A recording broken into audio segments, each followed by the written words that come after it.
pleasant day, children.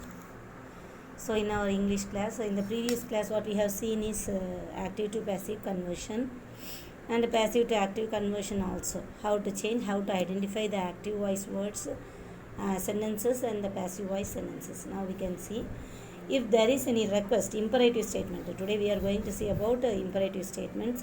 Last class we have seen ordinary statements, assertive statements. Now we can see this. In active voice, a request begins with please. Normally imperative sentences may be in the form of a command, order, request, advice, suggestion, anything like that. We can identify it. So during this conversion, if a request is used, means you have to use please.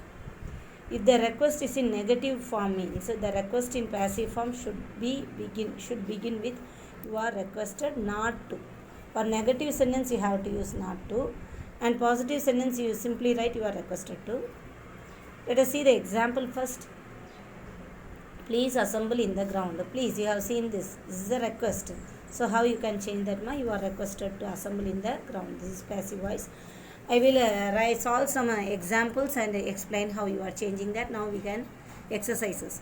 Now we can see the examples. Then I will give you the exercise. Next, please do not use mobile phones here. Here also negative statement, not. So how you are changing that, If a negative statement comes, means you have to use not to. So we are using here as you are requested not to use mobile phones here. So the statement for positive sentence and then negative sentence you have used. Then we are coming to advice. Now we have seen request. Now we are coming to advice. When we change an advice from active to passive voice, we should begin the sentence with you are advised to. For advice, you have to use what, You are advised to. So if it is a negative form, means not to. You are advised not to. Remember it. Now see the first example. Work hard. You are advised to work hard. This is passive form. Look for positive sentences. Do not negative sentence. Do not eat junk food, means you are changing that to you are advised not to eat junk food. This is passive. Other imperatives, for example, for instruction or command or order, means what you will use is you are instructed to, then you are instructed not to, then you are ordered to. For negative statement, you are ordered not to. So in what places you have to omit the agents, or that we have to see. Sometimes we cannot use the agent which have been used in the sentence. After by, sometimes it may not be used, or in the passive form of sentence may also the subject may not be mentioned. In such type of sentences, how we are going to apply, we can see now. Somebody has taken away my book. This is active form. So how will you change that into passive? Somebody. So here the man or the person, it is not specified openly here. So somebody, it was mentioned here. So if it is coming like this, if the subject is coming like this, means you no need to write the subject. So we have changed the sentence to how, my book has been taken away. This is the passive form. Then no one means you have to write the sentence in negative form, and also no need to mention the agent. What was the subject? Agent means here what subject was used here. See the sentence, the tickets have not been bought. So how will you change that? Have not been bought. It is changed into a negative form. And if nobody, none or no one comes, means simply add not to the sentence and change it.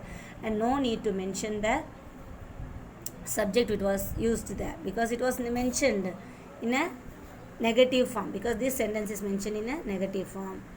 Now we are moving to question type of sentences, passive voice. This is the last one, interrogatives.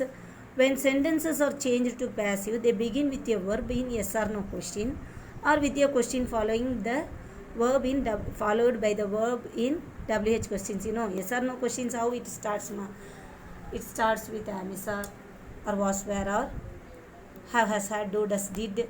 Then these are the modals. Last class you have seen most of the questions start with the modal verbs also. Can you give this pen to Ram, like that? If yes or no questions are done. WH questions. What are the WH questions, When, what, why, where, then how, like that. WH questions also you have to change the sentences, how we are changing the sentences. Some rules are there, we can see it now. Questions beginning with auxiliary verbs. You see the first sentence, ma, did he write a letter, active voice. So did means past form, so we are writing what here, ma, was a letter written by him, was a letter. Does he write a letter means is a letter. So similarly, based on the verb which was used in what form, you see here it is used in past form, so you are writing the verb was. Now is he watching us, this is in active form. So did comes means you are putting was. If is comes means we have to change what was the subject object used in this sentence, ma, us. So we are using here are, we, be. So for be we are putting are. You can think here is the question is asked is because he is watching us. You change that into question, ma, is he watching us. So we are using here are because here what was the object in the active sentence becomes the subject in the passive sentence. So we are using here are we being. Ing form means you have to use being watched by him. Are we being watched by him? You see the difference? Both are yes or no questions only. Now we can see the questions beginning with WH words. When, why, where, who, whom, whose, how, like that. Now we see who will accept this. This is future form of sentence. So future form comes means you have to add be. This is simple future, so we have to add be. So how you are changing that? Who becomes by whom. This is the passive form. By whom will this be accepted? By whom will this be accepted? This is the passive form. Next one, who has arranged this meeting? This is in active form. So by whom has this meeting been arranged? So here who becomes by whom. Perfect form comes means you have to add been. So by whom has been, you cannot write like that, has this meeting. What was the main object here? So you are writing by whom has this meeting been arranged. So this is changed into passive. So who comes means you are adding here by whom. Next, when will you finish the building? This is in active form. Then we are coming to the passive form. When will the building be finished by you? Here also we are after will you have to put the object of the active sentence. So we are putting here what, ma, when will the building. You should not write when will be the building like that, it is wrong form. So we are writing when will the building be finished by you. I am taking more time for you explaining. This means you have to make thorough with the active and passive sentences. For you it will be helpful to you in competitive exams. Whatever exams you are going for, if you are taking general English means you have to have a sense on the grammar what you are studying in your higher secondary classes. So remember what the teacher is saying. Grammar is a very interesting interesting subject. Have to concentrate more means you can get good marks. So now we are moving to the fourth sentence. It is used using how. So in the last sentence by you, it may be used or may not be used, optional only. If it is not used means the sentence will not become wrong, it is also right only. So how did they do this? So we have seen if there is two objects, direct and indirect object means you can use any one object and write the sentence. Similarly, sometimes it may or may not be used. So only they have given here optional. How did they do this? This is in active form. So how was, I have already seen.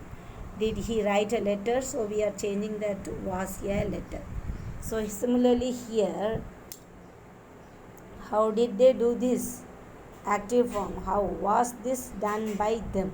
So here also by them is optional. You may use how was this done. It's enough. The sentence with how was this done is enough.